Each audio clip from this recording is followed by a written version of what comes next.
আমাদের জীবনে বিপদ আসে কি আসে না? মুসিবত আসে কি আসে না? বলেন বলেন। জীবন চলার পথে বিপদ আসবে, মুসিবত আসবে।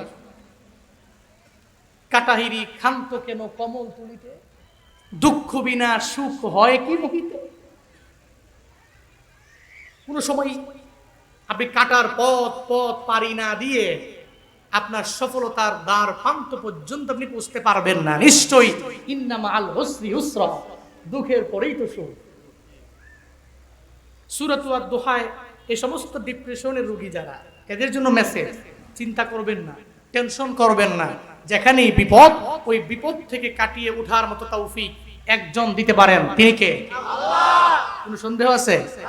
বিপদে কে ফেলাইতে পারেন? আবার এই বিপদ থেকে উত্তরণের পথ কে বের করতে পারেন? মুসিবতে কে ফেলান? আবার এই মুসিবত থেকে উদ্ধার হওয়ার মতো পথ বের করে দেন কে? আল্লাহ। চিন্তা নাই, কোনদিন পথ হারিয়ে গেলে আমাদেরকে পথ দেখাবে একজন, তিনি কে? আল্লাহ। আল্লাহর উপর তাওয়াক্কুল করে চলবে, প্রত্যেকটা মুমিন আল্লাহর উপর তাওয়াক্কুল করে চলবে। আমি যদি কোনদিন পথ ভুলে যাই, হাত ছানি দিয়ে কাছে নিও, মমতার বন্ধনে আমায় বেঁধে সব ভুল ক্ষমা করে দিও। আমি যদি কোনদিন পথ ভুলে যাই, হাত ছানি দিয়ে কাছে নিও, মমতার বন্ধনে আমায় বেঁধে সব ভুল ক্ষমা করে দিও। মমতার বন্ধনে আমায় বেঁধে সব ভুল ক্ষমা করে দিও। পড়ে না আমি আল্লাহ। বিপদে পড়ে গেলে, মুসিবতে পড়ে গেলে, পথ ভুলে গেলে, ইহদিনাস সিরাতাল মুস্তাকিম, আমাদেরকে বিপদে পড়েই তোমার কাছ থেকে যাতে করে আমরা দূরে সরে না যাই, আমাদেরকে সহজ সরল সঠিক পথে তুমি রাখিও। সকলেই পড়ি আমিন। সূরাত আদ-দুহা আল্লাহ পাক নবীর উপরে নাজিল করলেন কেন? আল্লাহ নবীর উপর নাজিল করেছেন প্রত্যেকটা আয়াত, প্রত্যেকটা সূরা অনর্থক। বলেন অনর্থক? অবশ্যই কারণ একটা আছে। তাফসীরের ভাষায় এটাকে বলা হয় শানে নুজুল, অবতরণের প্রেক্ষাপট। কোন প্রেক্ষাপটে আল্লাহ পাক নবীর উপরে এটাকে নাজিল করলেন? আমরা সবাই জানি নবীজির নবুয়তের আগেই একটা গুহাতে গিয়ে নবী ধ্যান করতেন। ওই গুহার নাম কি? বলেন না বলেন না, ওই গুহার নাম কি? গারে হেরা, জাবালে নূর, গারে হেরা। ওমরা করার জন্য অথবা হজ করার জন্য যারা গিয়েছেন, জাবালে নূর দেখেছেন। অনেকে সামর্থ্য নাই বলে উঠতে পারেন নাই, শক্তি নেই, এই জন্য উঠতে পারেন নাই। যারা ইয়াং আছে, আল্লাহ যদি কোনো সময় তৌফিক দেয় ওমরার জন্য, যুবক অবস্থায় গেলে জাবালে নূরের গারে হেরায় উঠবেন। একেবারে উঁচুতেই সেই গুহা। নবীজি ওখানে ধ্যান করতেন কি বিষয়ে? কিভাবে অনেক বেশি টাকা পয়সার মালিক হওয়া যায়, এ বিষয়ে। কিভাবে অনেকগুলো উটের পালের মালিক হওয়া যায়, হ্যাঁ, অনেক বকরির পালের মালিক হওয়া যায়। কিন্তু আমগো চিন্তা তো এটাই, কেমনে 10টা বাড়ি করবে, কেমনে গাড়ি 3টা কিনবে, কেমনে কিভাবে বিল্ডিং বানিয়ে বেশি বেশি ভাড়া পাবো, চিন্তাই এটা। দুনিয়াকে চাইতে চাইতে চাইতে এটাকে প্রায়োরিটি দিতে দিতে আখেরাতে একটা আছে, এটা ভুলে গেছি। ফজরও পড়লাম না, জোহরও পড়লাম না, আসরও পড়লাম না, মাগরিব পড়লাম না, এশাও পড়লাম না। আমি যে মুসলমান, আমার পরিচয় যে নামাজ। আমি যে মুসলমান, আমার পরিচয় যে রোজা। আমি মুসলমান, আমার পরিচয় যে হজ। আমি যে মুসলমান, আমার পরিচয় যে যাকাত। আমি যে মুসলমান, আমার যেগুলো পরিচয়, আমি আমার নিজেকেই ভুলে গেলাম। শুধু চিন্তা দুনিয়া আখিরাত যে আছে, আল্লাহর কাছে যে হিসাবের কাঠগড়ায় একদিন দাঁড়াতে হবে, এই চিন্তাও অনেকে চলে গেছে। কিন্তু নবীজি চিন্তা করতেন, এই অসভ্য জাতি, যে জাতিগুলো নারীর হক, নারীর অধিকার ঠিক মতো দিতে পারে না, এই অসভ্য জাতিকে কিভাবে সভ্য করে গড়ে তোলা যায়, এটাই নবীর চিন্তা, নবী ধ্যান করতেন।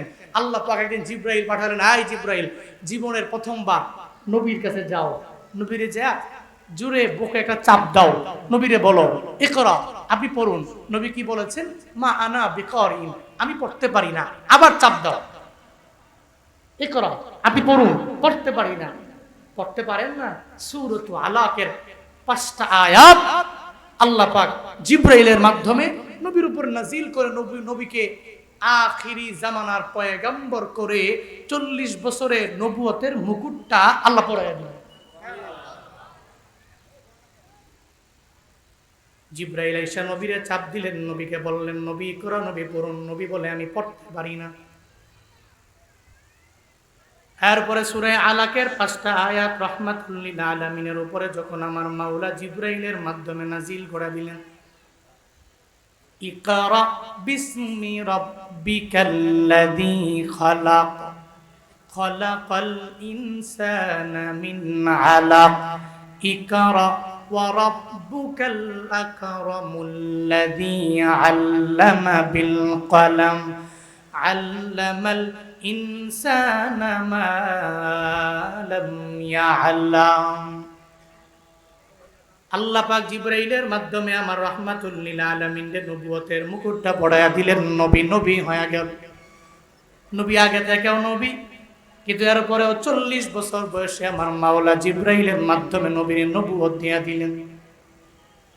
আল্লাহ পাক নবীরে বললেন, ও পয়গম্বর আমার, আমি আল্লাহ জানি এই কোরআনটা এত পরিমাণে দামি, এত পরিমাণে ভারী, আমি যদি আপনার উপরে নাজিল না করে এই কোরআনটারে কোনো একটা জাবালের উপরে নাজিল করতাম, মানে পাহাড়ের উপরে নাজিল করতাম, ওই পাহাড়টা পরিপূর্ণ ভেঙ্গে চুরমার হইয়া ধসে যেত, এই কোরআনের ভারটাকে বহন করতে পারত না কোনো।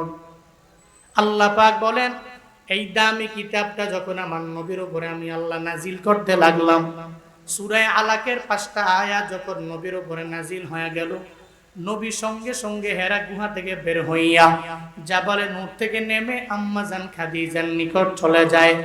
আর যা বলে, ও খাদিজা, কে যেন অদৃশ্য থেকে এসে আমার বুকের মধ্যে চাপ দিয়ে দিল আর বলল পড়েন। আমি বললাম পড়তে পারি না।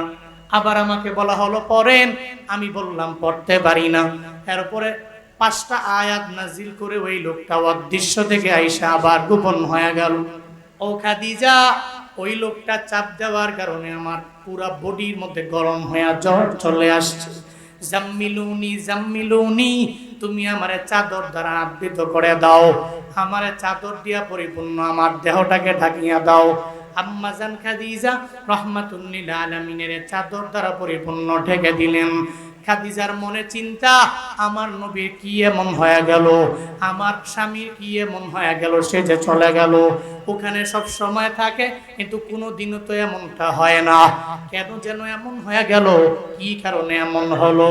তখন নবীরে লইয়া, মানে স্বামীকে লইয়া যখন তার চাচাতো ভাই ওরাকা বিন নাউফেল তাওরাতের পণ্ডিতের দরবারে চলে যায়, আর যা বলে, ওরাকা, আমার স্বামী হেরা গুহার মধ্যে গিয়া গিয়া ধ্যান করে, একদিন করে এমন না, 2 দিন করে এমন না, কয়েকদিন ধরে করে এমন না, বরং দিনের পর দিন চলে গেল ওই জায়গায় ধ্যান করে সময় কাটায়। হঠাৎ কে যেন অদৃশ্য থেকে আসলো, আইসা আমার স্বামীরে জোরে একটা চাপ দিয়ে দিল, বলল পড়েন। আমার স্বামী বলল পড়তে পারি। এরপরে ওনার উপরে 5টা আয়াত বলে এরপরে ওই লোকটা ওই জায়গা থেকে বিদায় নিয়ে চলে গেল। ওয়ারাকার বুঝতে বাকি নাই, দুনিয়ার কোনো সাধারণ মানুষের ব্যাপারে হতে পারে না। তাওরাতে পড়েছি একবারে শেষ মুহূর্তে একজন পয়গাম্বর চলে আসবে, ওই পয়গাম্বরের ব্যাপারেই তো তুমি বললা।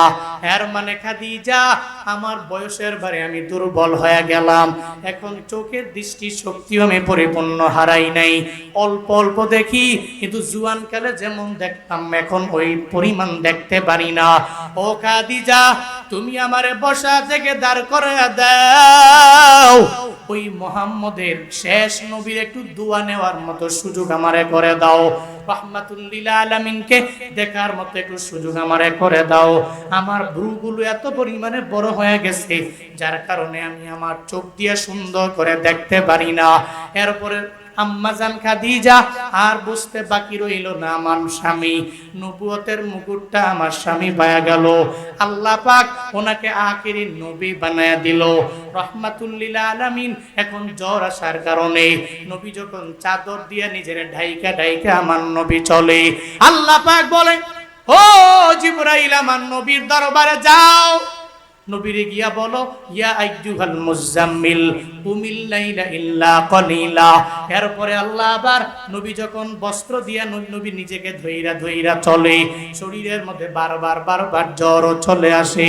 নবী নিজের বস্ত্র দিয়া ঢেকে যখন রাস্তা দিয়া ঘুরে আল্লাহ পাক জিবরাইল পাঠায়া দেয়, এই জিবরাইল আমার নবীর দরবারে যাও। নবীরে গিয়া জানায়া দাও, ইয়া আইয়ুহাল মুদাথথির কুম ফাআনদির ওয়া রাব্বাকা ফাকাব্বির ওয়া সিয়াবাকা ফাতহির। আল্লাহ পাক জিবরাইলের মাধ্যমে নবীর দরবারে সূরা মুজাম্মিল নবীর উপরে নাজিল করলেন। এরপরে মুদাসসিরের কিছু আয়াত নবীর উপরে নাজিল হয়ে গেল। এভাবে কয়েকদিন আল্লাহ পাক যখন নবীর কাছে জিবরাইলে পাঠাইয়া কয়েকদিন পরে হঠাৎ করে ওহী আসা বন্ধ হয়ে যায়। এবার জিবরাইল আমার নবীর দরবারে আসে না। নবীর মনে চিন্তা, আল্লাহ কি আমারে ভুইলা গেল কিনা, আবার এমন কোন আচরণ জিবরাইলের সাথে আমি করলাম কিনা যে কারণে জিবরাইল আমারে ভুইলা গেল। এখন কেন জিবরাইল আমার দরবারে আসে না? নবীর মনটা বড় খারাপ। আল্লাহ পাক তখন ওই মুহূর্তে দেখে আবু জাহল ওইদিকে আমার নবীর ব্যাপারে বল, এই উতবা, এই সাইবা, এই ওয়ালিদ ইবনে মুগিরা, মুহাম্মদ এতদিন পর্যন্ত বানায়া বানায়া নিজে বলে, এখন আর নিজে বানাইতেও পারে না। এখন তার আল্লাহ পর্যন্ত মুহাম্মদের ভুইলা গেল। এখন মুহাম্মদের কথাও শোনে না, তার আল্লাহ ভুইলা গেছে। এখন দুনিয়াতে আসে ঠিক মতো চলতেও পারবে না। তার কথা শোনার মতো এলাকার মধ্যে কাউরে খুঁজে পাওয়া যাবে না। আবু জাহাল নবীর ব্যাপারে বলে, উতবা সাহেবা যখন নবীর ব্যাপারে বলে মুহাম্মদের আল্লাহ মুহাম্মদের ভুলে গেল। আমার নবীর একদিকে চিন্তা, আল্লাহ কি আসলেই আমারে ভুলে গেল কিনা। ওদিকে আবু জাহাল সবাইরে বলে মুহাম্মদের আল্লাহ মুহাম্মদের ভুলে গেল। নবী যখন চিন্তার মধ্যে পড়ে যায়, নবী যখন টেনশনের মধ্যে পড়ে যায়, আল্লাহ পাক জানায়া দেয়, ও জিবরাইল যাও যাও, সূরা দুহা নিয়ে আমার নবীর দরবারে চলে যাও। আমার নবীরে গিয়া জানাও, আমার নবীরে গিয়া বইলা দাও, দুনিয়ার সব মানুষেরা আমার নবীরে যদি বইলা চইলা যাইতে পারে, আমি আল্লাহ কশিন কাল আমার নবীরে বইলা যাইতে পারি না। ওয়াদ-দুহা ওয়াল-লাইলি ইযা সাজা মা ওয়াদ্দাআকা রাব্বুকা ওয়া মা ক্বালা ওয়ালাল আখিরাতু খায়রুন লাকা মিনাল উলা ওয়ালা সাওফা ইউতিকা রাব্বুকা ফাতারদা আলাম ইয়াজিদকা ইয়াতীমান فآوى ووجدك ضالا فهدى ووجدك عائلا فأغنى فأما اليتيم فلا تقهر وأما السائل فلا تنهر وأما بنعمة ربك فحدث জোরে বলেন আল্লাহু আকবার। আল্লাহ পাক নবীর উপরে জিবরাইলের মাধ্যমে সূরা দুহা নবীর উপরে নাজিল করলেন। আল্লাহ প্রথমত দুইটা আয়াতের মধ্যে দুইটা কসম খাইলেন। শুরুতে আল্লাহ প্রথমত কসম কাটলেন আলোর কসম, এরপরে আল্লাহ কসম কাটলেন অন্ধকারের কসম। এর মানে দুইটা আয়াতের মধ্যে আল্লাহ দুইটা কসম কাটলেন, এক নম্বরে আলো আর দুই নম্বরে অন্ধকার। এই দুইটা কসম কেন কাটলেন মুফাসসিরিনে কেরামগণ জানায়া দেন। আল্লাহ নবীরে জানায়া দিলেন, নবী যেই সময় আপনার দরবারে ওহী চলে আসলো, ওই সময়টা আলোর সময়। এখন ওহী আসা বন্ধ হয়ে গেল, মানে অন্ধকারের সময়। সব সময় ওহী আসলেও ভালো লাগবে না, আবার ওহী সব সময় বন্ধ থাকবে না। এর মানে হলো সব সময় আপনার দরবারে আলোর প্রয়োজন নাই, আবার সব সময় আপনার কাছে অন্ধকারও ভালো লাগে না। আপনারাই বলেন তো, আপনারা তো ভালোভাবে বুঝেন, সুশীল মানুষ আপনারা। আপনারা বলেন 24 ঘন্টা যদি একটানা সূর্য যদি আলো দেয় তাহলে আপনাদের কাছে ভালো লাগবে? ভালো লাগবে? দিন রাত 24 ঘন্টা যদি একটানা সূর্য খালি আলো দেয়, অন্ধকার নাই, রাত নাই, ভালো লাগবে? ভালো লাগবে না। আবার যদি মনে করেন যে মাঝে মাঝে হয় না যে দিনে রাতে কোনো সময় সূর্যর দেখাই মিলে না, 3 দিন হয়ে গেছে, 4 দিন হয়ে গেছে, 5 দিন হয়ে গেছে, এক নাগারে বৃষ্টি পড়ছে, মাঝে মাঝে মানুষ বিরক্ত হয়ে যায়, আল্লাহ এখন একটু আলো দাও, আর বৃষ্টির প্রয়োজন নাই, খালি বের হইলি বৃষ্টি লাগে, ছাতা সারা দিন রাত খালি বৃষ্টি পড়তেছে, ভালো লাগে? ভালো লাগে? এর মানে বুঝা গেল 24 ঘন্টা আলো ভালো লাগে না, 24 ঘন্টা অন্ধকার। বাস্তবতা এটি। 24 ঘন্টা আলো ভালো লাগবে না, 24 ঘন্টা অন্ধকারও ভালো লাগবে না। আলোরও প্রয়োজন আছে, আলোর পরে অন্ধকারেরও প্রয়োজন আছে না নাই? প্রয়োজন আছে। এই জন্য আলোর যেরকম প্রয়োজন অন্ধকারের প্রয়োজন। আল্লাহ পাক নবীকে আলোর কসম, পাশাপাশি আবার রাতের অন্ধকারের কসম কেটে নবীকে বুঝালেন, নবী হে আলোর কসম কেটে বুঝালাম, ওহি তো আসছে, আলো আসছে, আবার এখন বন্ধ হয়েছে তো অন্ধকার আসছে, আলোর পরে অন্ধকার আসবে, অন্ধকারের পরে আবার আলো চলে আসবে। আপনি চিন্তা করবেন না, কোনো টেনশন নাই। আল্লাহ পাক যে আল্লাহ ওহী নাজিল করতে পারে, ওই আল্লাহ আবার বন্ধ করে দিয়েছে কিছুদিনের জন্য, আবার ওই আল্লাহই আবার আপনার উপরে জিবরাইলের মাধ্যমে ওহী পাঠাবে। এজন্য চিন্তা নাই, নবীকে জানায়া দিলেন, কসম কাটলেন। আপনারাই একটু চিন্তা করে দেখেন, এই পৃথিবীর প্রত্যেকটা মানুষের স্বাভাবিক নিয়ম হলো অফিসিয়ালি জব যারা করে 1 সপ্তাহের ভিতরে টানা 1 সপ্তাহে কি সবাই চাকরি করে? বন্ধ আছে না নাই? কয়দিন? কয়দিন বন্ধ? শুক্র শনি, 2 দিন বন্ধ। এবার যদি আপনি কোনো ব্যাংকারে বলেন, এই তোর পায়ে পড়ে শুক্রবারে কিছু টাকা দেবে, ব্যাংকটা খুলো, ওপেন করো, করবে? শনিবারে যে পায়ে ধরেন, আপনি ব্যাংকার মানুষ আসেন, একটু খুইলা কিছু টাকা পয়সা দেওয়া লাগবে, না হয় জমা করব, একটু ব্যাংকটা ওপেন করেন, করবে? করবে না। কারণ কি? সপ্তাহের ভিতরে তার এই 2 দিন হলিডে, তার এই 2 দিন বন্ধ। সো এই 2 দিনের ভিতরে কোনোভাবেই কাশি দিয়া বাইধাও তারে তার চাকরির মধ্যে নেওয়া যাবে না। কারণ 1 সপ্তাহ টানা তার কাছে চাকরি করলে বোরিং ফিল হবে, ভালো লাগবে না। এজন্যই তো 1 সপ্তাহের ভিতরে 2 দিন বন্ধ, শুক্র শনি। তুমি 2 দিন নিজের সময় দাও, ব্যক্তিগত জীবনে সময় দাও, তোমার পারিবারিক জীবনে পরিবারকে দিয়ে সময় দাও, তুমি একটু ঘোরাঘুরি করো, মনটাকে রিফ্রেশ করে সতেজ করে আবার তুমি অফিসে আসো চাকরি করার জন্য। এরপরে কোনো অসুবিধা নাই। 2 দিনে নিজেকে সময় দিলে নিজের মনটাও রিফ্রেশ হয়ে গেল, কাজের প্রতি আরো অনেক অনেক অনেক মনোযোগ বাড়বে। আল্লাহ পাক নবীকে বলছেন, নবী হে মাঝে মাঝে আমি আল্লাহ আপনাকে বিরতি দেই, আলোর পরে অন্ধকার, আবার অন্ধকারের পরে আলো। নবী চিন্তা করবেন না, টেনশন করবেন না, একটু বিরতি দিলাম। কোরআন তো অনেক ভারী, এটা অনেক দামি। কেমন ভারী? লাউ আনজালনা হাযাল কুরআন আলা জাবালিন আরাইতাহু খাশিআম মুতাসাদ্দিআম মিন খাশিয়াতিল্লাহ। আল্লাহ পাক তো বলেছেন যে কোরআনটাকে যদি আমি কোনো ব্যক্তির উপরে নাজিল না করে কোন জাবাল, কোন পাহাড় এর উপরে নাজিল করতাম, ওই পাহাড় চূর্ণ বিচূর্ণ হয়ে যেত। আল্লাহ চাইলে তো পারতেন মাউন্ট এভারেস্টের উপরে কোরআনকে নাজিল করতে, আল্লাহ করেন নাই। আল্লাহ নবীজির উপরে কোরআনকে নাজিল করেছেন। আল্লাহ পাক বলছেন পৃথিবীর সবচেয়ে বিগেস্ট যে মাউন্টেন গুলো আছে এগুলোর উপরে যদি আমি আল্লাহ কোরআনকে নাজিল করতাম, এই সমস্ত পাহাড়গুলো ভেঙ্গে ভেঙ্গে চুরমার হয়ে যেত। ভারী দেখতে। এই যে হাতে নিলেন, ওজন কিন্তু বেশি না, কিন্তু এটা ভারী, অনেক ভারী। আল্লাহ নবীকে বলছেন এজন্য আপনার উপরে নাজিল করলাম, আবার স্টপ করলাম, আবার নাজিল করব, কোনো চিন্তা করবেন না। কারণ আপনার রব কশিন কালেও আপনাকে ছেড়ে যেতে পারে।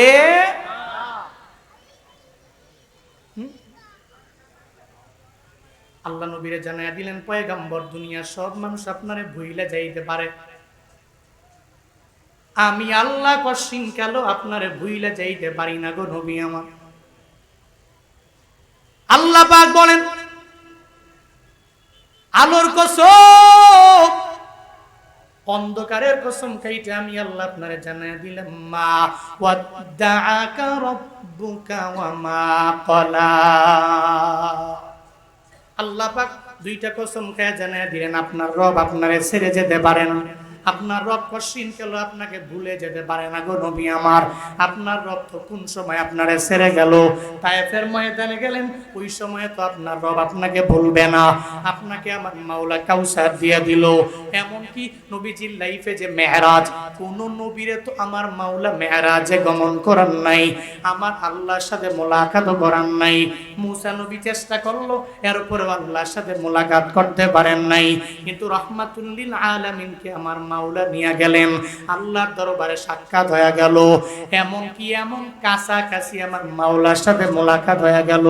ও বান্দারা, আল্লাহ পাক আমার নবীরে জানায়া দেয়, ও পয়গম্বর আপনার চিন্তা করার কোনো দরকার নাই, আমি আল্লাহ কশিন কেন আপনারে ছেড়ে যেতে পারি না, বরং এখন একটু দুঃখ পেয়ে যাবেন, আবার দুঃখের পরে আপনার জন্য সুখের সময় চলে আসবে। নবীর মাক্কি লাইফে রহমাতুল লিল আলামিন যে এত কষ্ট পায়া গেলেন, এই কষ্টের পরে আবার আমার মদিনাওয়ালা নবীর সুখের সময় আসছে কি আসে নাই? আসছেনি? নবীর কি পরিমাণে সুখের সময়। মাদানী লাইফে দেখো, যেই মাদানী লাইফে নবী যাওয়ার পরে সব মানুষেরা আমার নবীরে সুন্দর করে গান গাইয়া নবীরে বুকের মধ্যে টাইনা নিল।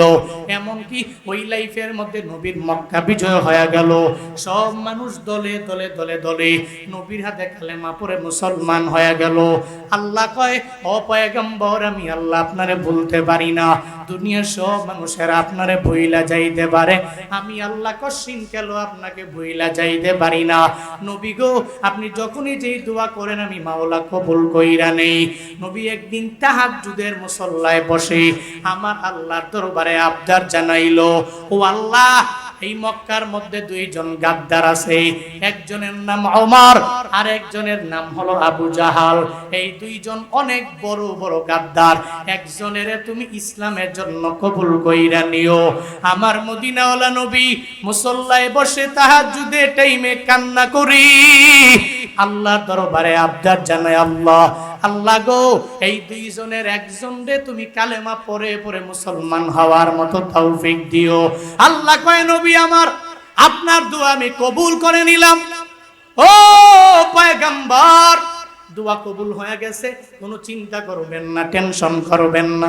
নবী 11 জন সাহাবা নিয়ে যখন বয়ান করে গোপনে, ওই সময় নবী প্রকাশ্যে দাওয়াত দেয় না, নবী গোপনে দাওয়াত দিতে লাগলেন।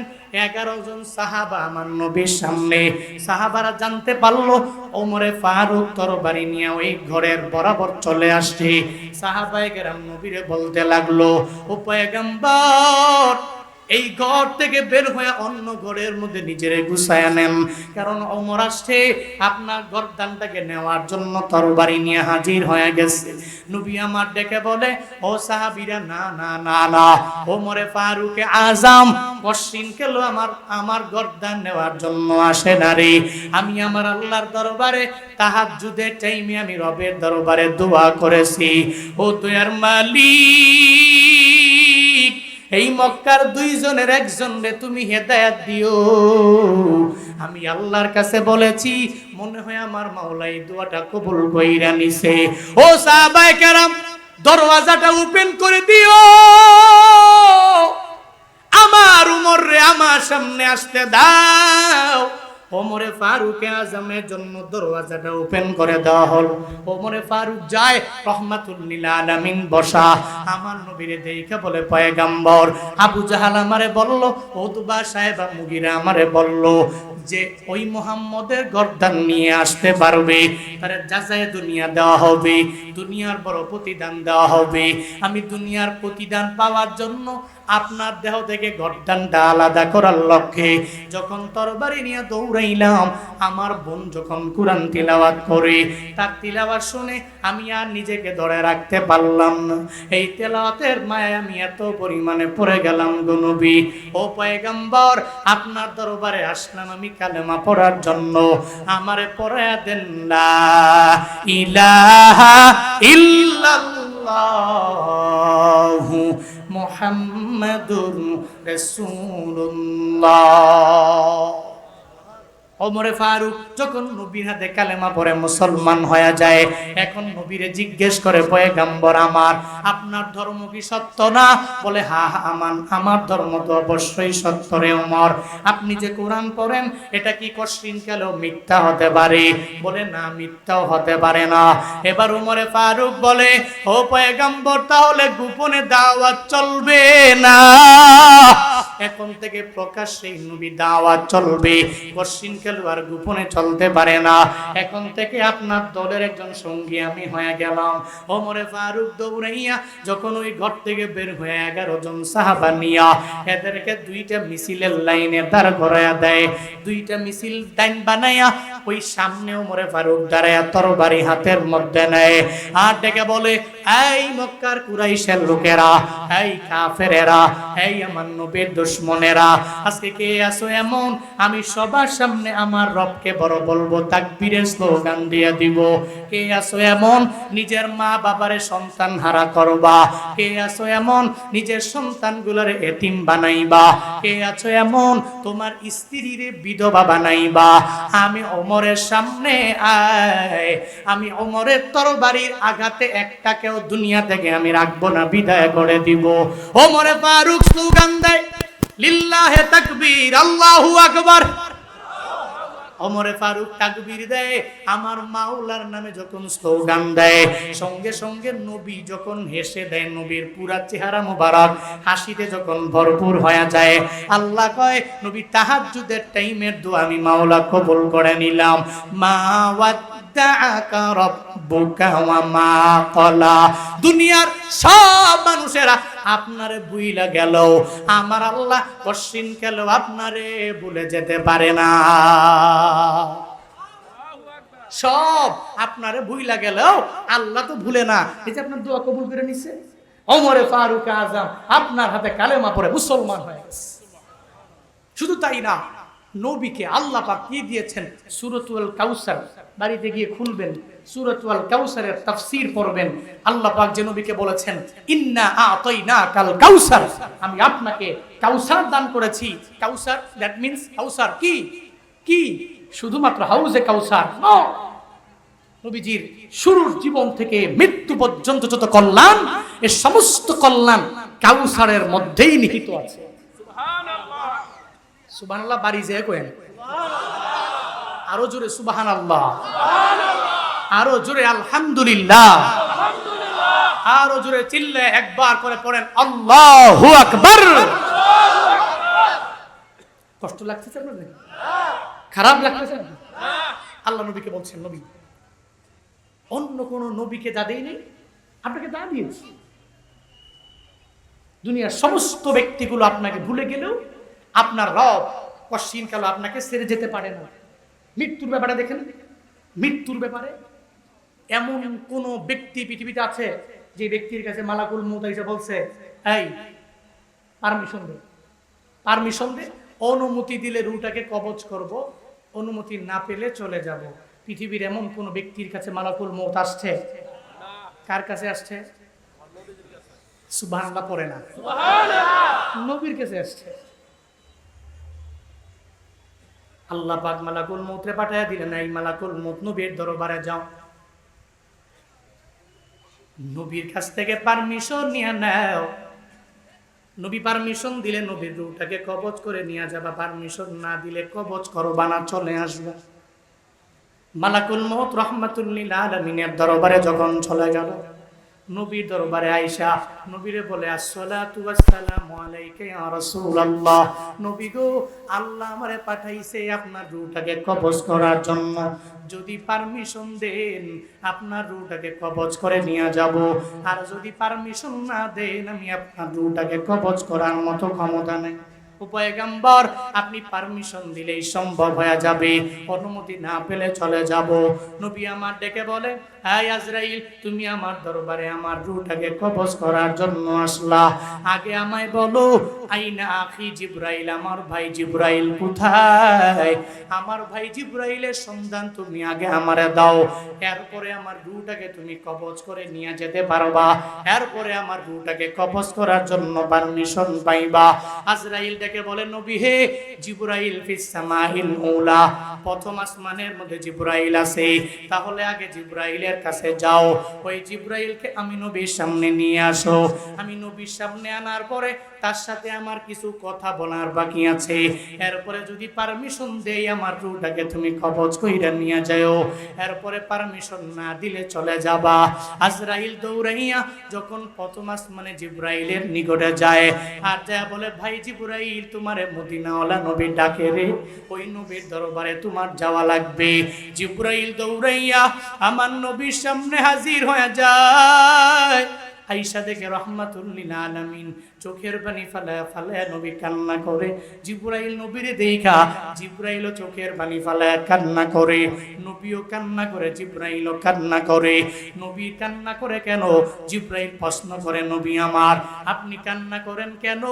আমার মাওলা তো আপনারে বড় দামি বানায়া দিল, আপনার বড় প্রিয় আমার মাওলা আপনারে বানায়া দিল, আপনার কান্না করার তো কোনো মানে নাই, কান্না করার প্রশ্নই আসে না। ও পয়গম্বর আমার, আপনি তো আমার মাওলার এত পরিমাণে প্রেমিক, সব নবীরা আমার আল্লাহকে পাওয়ার জন্য বড় পাগল হয়ে গেছে, আর আল্লাহই তো আপনাকে খুশি করার জন্য পাগল হয়ে গেল গো নবী, আপনি কান্না করেন কেন বুঝি না। আল্লাহর মুলাকাতে যাবেন, আপনি তো হাসি খুশি থাকার কথা গো নবী।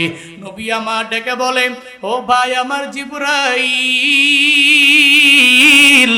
আমি কেন কান্না করি তোমায় পরে বলবো, কিন্তু তুমি কেন চোখের পানি ফেলে কান্না করো আগে আমায় বলো। নবী যখন জিবরাইলের বলে, জিবরাইল বলে, নবী আমার, আমি কান্না করি কেন এটা পরে বলবো, আপনি আগে বলেন না। নবী কয়, না রে, তুমি কেন কান্না করো আগে আমায় বলো না। জিবরাইল ডেকে বলে, পয়গম্বর, দুনিয়ার সব নবীদের কাছে ওহী নিয়ে আমার দায়িত্ব হলো, আমার মাওলা আমাকে দায়িত্ব দিয়ে দিলেন, আমি ওহী নিয়ে বিভিন্ন নবী দরবারে যাই। কারো কাছে ওহী নিয়ে আমি গেলাম 100 বার, আবার কারো কাছে ওহী নিয়ে আমি গেলাম 1000 বার, আবার কারো কাছে আমি ওহী নিয়ে গেলাম 500 বার, আবার কারো কাছে আমি ওহী নিয়ে গেলাম 1000 বারের উপরে। কিন্তু আপনার দরবারে আমার আল্লাহ যে আমারে বারবার পাঠাইলো, ও পয়গম্বর, আপনার এই চাঁদ মাখা চেহারা আমি দেখতে পারবো না, এই চেহারা দেখতে পারবো না বলেই আমি চোখের পানি ফালায়া ফালায়া কান্না করি। আমি আমার নবীর এই চেহারা আর কোথায় পাবো, এই চিন্তা নিয়ে আমি কান্না করি গো পয়গম্বর। এই জন্য আমি চোখের পানি ফালায়া ফালায়া কান্দি। আমার নবীর এবার জিবরাইল কয়, পয়গম্বর, আপনি কান্না করেন কেন বুঝে আসে না, আপনি তো আমার মাওলার দরবারে চলে যাবেন, আমার মাওলার মুলাকাতে চলে যাবেন, আপনার কান্না করার মানে কি? নবী ডেকে কয়, জিবরাইল রে, আমি কেন কান্না করে জানুনি, আমি চলে যাব আমার মাওলার দরবারে, আমি হাজির হয়ে যাব, কিন্তু না রে, আমার উম্মতের কি উপায় হবে রে, আমার এতিম উম্মতেরা আমি নবীর জন্য এত পরিমাণে পাগল হয়ে যাবে, কোথায় বাংলাদেশ আর কোথায় মদিনায় নবীর রওজা শরীফে ঘুমায়, ওই নবীর জন্য দেশ থেকে আশিকে রাসূলেরা কি পরিমাণে পাগল পারা হয়ে যায়। আজান শেষ হচ্ছে, নবীজি জিবরাইল কয়, আমি কেন চোখের পানি ফালায়া কান্না করি জানো? কারণ হচ্ছে উম্মতের কি উপায় হবে এটা আমার চিন্তা। আমি তো আল্লাহর দরবারে চলে যাব, আমার ইতিম উম্মতগুলোর উপায় কি হবে? এরা নবীরে পাবে না, কোথায় বাংলাদেশ, কোথায় মদিনা, এরপরেও এই দেশ থেকে মানুষগুলো মদিনায় যাওয়ার জন্য পাগল না? পাগল না? নবী আমার চোখের পানি ফালায়া কান্না করে আর জানায়া দেয়, জিবরাইল ভাই আমার, আমি কেন কান্না করি জানো? কান্না করার মানে হলো আমার এতিম উম্মতের চিন্তা আমার মাওলায় কি করলো। আগে আল্লাহ যা বলবে আমি শুনবো, এরপরে আমি তোমারে পারমিশন দিয়ে দিব। আমার রূহটাকে কবজ করতে পারবা কি পারবা না, এই ব্যাপারে আমি পারমিশন দিয়ে দিব। জিবরাইল বলেন নবী গো, তাহলে আমার আল্লাহর দরবারে আমি চলে যাব। ওই রবের দরবারে যাইয়া আগে দেখি আমার মাওলায় কি বলে। জিবরাইল রওনা আল্লাহর দরবারে যায়, বলে ও আল্লাহ, আপনার নবী তো রূহটাকে কবজ করার জন্য অনুমতি দেয় না, পারমিশনও দেয় না। কি বলে আমার নবী? বলে আপনার নবী বলে আপনার এই বান্দাগুলোর কি উপায় হবে, মানে নবীর উম্মতের কি উপায় হবে, এই ব্যাপারে আগে জানবে, এরপরে পারমিশন দিয়ে দিবে। আল্লাহ পাক সঙ্গে সঙ্গে জিবরাইলে বলে, ও জিবরাইল, আমার নবীর দরবারে যাও, আর আমার নবীরে গিয়া জানায়া দাও আমার নবীর উম্মতের কি উপায় হবে। এই ব্যাপারে আমার নবীর চিন্তা করার কোনো দরকার নাই। দুনিয়ার কারো কাছে আমি আল্লাহ জিম্মাদারির দায়িত্ব দিলাম না, আমার নবীর উম্মতের জিম্মাদারির দায়িত্ব আমি আল্লাহ নিজেই নিয়ে নিলাম। আল্লাহ পাক বলেন, নবী দুনিয়ার সব মানুষেরা ভুইলা যাইতে পারলেও আমি আল্লাহ ভুলি না। দুনিয়ার কোন নবীর কাছ থেকে পারমিশন নেওয়া হয় নাই পয়গম্বর,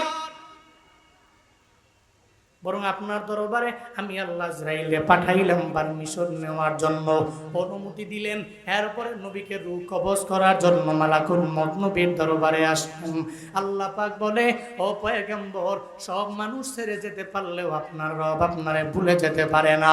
এরপরে আল্লাহ পাক নবীর পর জানায়া দিলেন, ওয়ালাল আখিরাতু খায়রুল লাকা মিনাল উলা। আল্লাহ পাক জানায়া দিলেন, নবী আপনার শুরুর জীবন থেকে শেষের জীবনটা আপনার জন্য আরো অধিকতর কল্যাণকর হয়ে যাবে। নবী চিন্তা করবেন না, এখন যদি একটু দুঃখের সময় পার করা লাগে, কিন্তু এই দুঃখের সময়ের পরে আমি আল্লাহ আপনার জন্য সুরটাকে রাখলাম, কারণ শুরুর জীবনের চাইতে শেষের জীবনটা আমার মাওলা আরো অনেক পরিমাণে কল্যাণকর বানাবে, আপনার জন্য আরো অনেক পরিমাণে সুখকর বানায়া দিবে।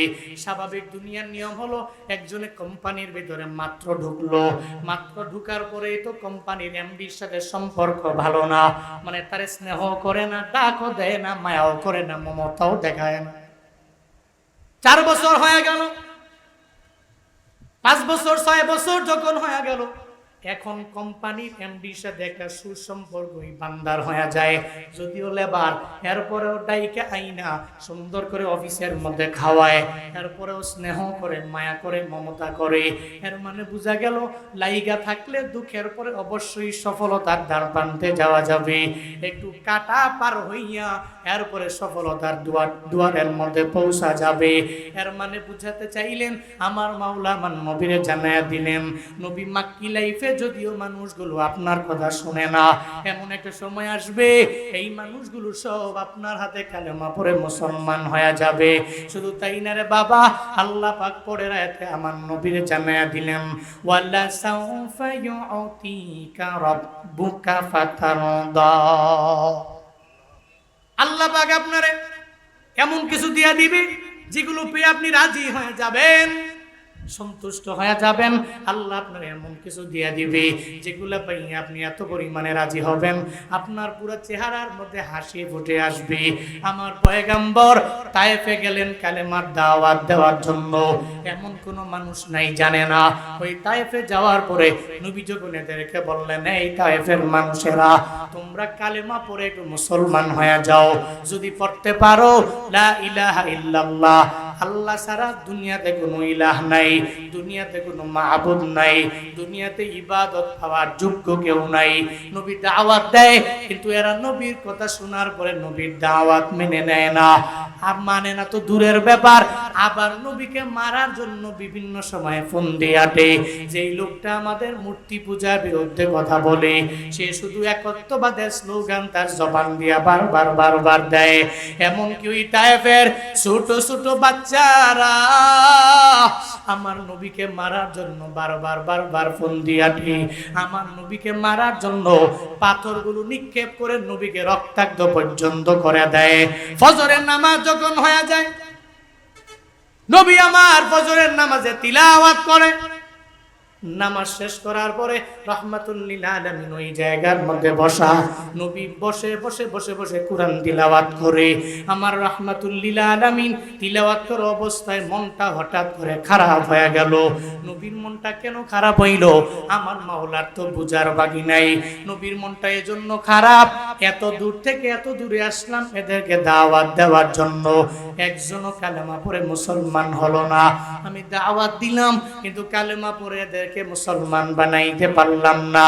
নবীর মনটা যখন খারাপ, আমার মাওলা বলে জিবরাইল আমার নবীর দরবারে যাও, নবী যাতে মনটাকে খারাপ না করে। নবী যেখানে মন খারাপ করে আমি আল্লাহ তো নবীর ওই কান্নাটা সহ্য করতে পারি না। ও জিবরাইল আমার নবীর দরবারে যাইও, আর নবীরে গিয়া জানায়া দিও আমার নবী যে ওই জায়গায় কোরআন তিলাওয়াত করার জন্য বসে রইল। নবীর তিলাওয়াত শুনে যদিও কোনো মানুষ কালেমা পড়ে মুসলমান হয় নাই, তায়েফের ময়দানে নবীর তিলাওয়াত শুনে নবীর পেছনে একদল জিন কালেমা পড়ে মুসলমান হয়ে গেছে। যদিও কোনো মানুষ কালেমা পড়ে মুসলমান হয় নাই, জিনেরা আমার নবীর সাথে ওই জায়গায় নবীর তিলাওয়াত শোনার পরে কালেমা পড়ে মুসলমান হয়ে গেল। আমার নবীরে গিয়া জানায়া দাও, আমার নবীরে গিয়া বলে দাও নবী যাতে চিন্তা না করে, নবী যাতে টেনশন না করে। আল্লাহ পাক নবীর মাধ্যমে অনেকগুলা জিনের পর্যন্ত কালেমার পথে আনলো, ইসলামের জন্য এদের কবুল কইরা নিল। ও আল্লাহর বান্দারা, আল্লাহ পাক নবীরে জানায়া দেয় পয়গম্বর আপনি যেই জায়গায় একটু কান্না করবেন আমি আল্লাহ আপনার কান্নাটাকে সহ্য করতে পারবো না গো নবী আমার। শুধু তাই না রে বাবা, আল্লাহ নবীরে জানায়া দেয় পয়গম্বর আমি আল্লাহ কি আপনাকে এতিম অবস্থায় পাই নাই, ওই এতিম থেকে আমি মাওলা আপনার দামটাকে কি বাড়ায়া দেই নাই, আপনার সম্মানটাকে কি আমি মাওলা বাড়ায়া দিলাম না। আলাম ইয়াজিদকা ইয়াতীমান ফাআওয়া। আল্লাহ পাক প্রশ্ন করে নবীকে বলছেন আলাম ইয়াজিদকা ইয়াতীমান ফাআওয়া, আমি কি আপনাকে এতিম অবস্থায় পাই নাই, আর ওই এতিম অবস্থা থেকে আপনার সম্মানটাকে কি আমি আল্লাহ বুলন্দ করি নাই। নবী ছিলেন এতিম। কেমন এতিম? সাধারণ দুনিয়ার এতিমের মতো নয়, নবীর মতো এতিম এ পৃথিবীতে কেউ নাই। এমন এতিম দুনিয়াতে আসার পরে যিনি বাবার আদর কি এটা বুঝেই নাই, পায় না। দুনিয়াতে আসার পরে বাবারা সন্তানদেরকে যে মায়া করে, স্নেহ করে, মমতা দেখায়, এরপরে কপালে নাকে গালে চুমু খায়। নবীর জিন্দেগিতে নবী দুনিয়াতে আসার পরে বাবার আদর পাইছে? বলেন বলেন পাইছে? পায় না। বাবার আদর পায় নাই। মাকেও 6 বছরে হারাইলো, দাদারেও 8 বছর বয়সে হারাইলো। নবী এই যে মানুষগুলোকে হারাইয়া এতিম হয়ে গেল, আল্লাহ কয় আপনি ছিলেন এতিম, ওই এতিম থেকে আপনার সম্মান, আপনার দাম, আপনার শরফ, আপনার করম, আপনার মর্যাদা আমি আল্লাহই তো বাড়াইয়া দিয়েছি। কি ছিলেন? আমি আল্লাহ আপনাকে কি বাড়াবো। নবীকে ধাত্রীরা পর্যন্ত নিতে চায় না। যখন জিজ্ঞেস করে তার বাবা আছে, বাবা নাই। তার বাবা না থাকলে টাকা পাবো না, ঠিক মতো যাজা পাওয়া যাবে না। তখন সব ধাত্রীরা চলে যায়। নবী এমন একটা অবস্থা থেকে আল্লাহ পাক নবীর সম্মান, নবীর মর্যাদা কি পরিমাণে বাড়ালেন। আজও ওই নবীর জন্য উম্মতেরা কান্দে কি কান্দে না? এই কান্না করে কি করে না? আবু জাহালের জন্য কয়জন কান্দে?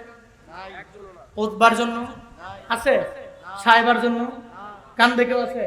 কিন্তু নবীর কাহিনী শুই না, নবীর ঘটনা শুই না চোখের পানি ফালায় কান্না করে কি করে না? কেন?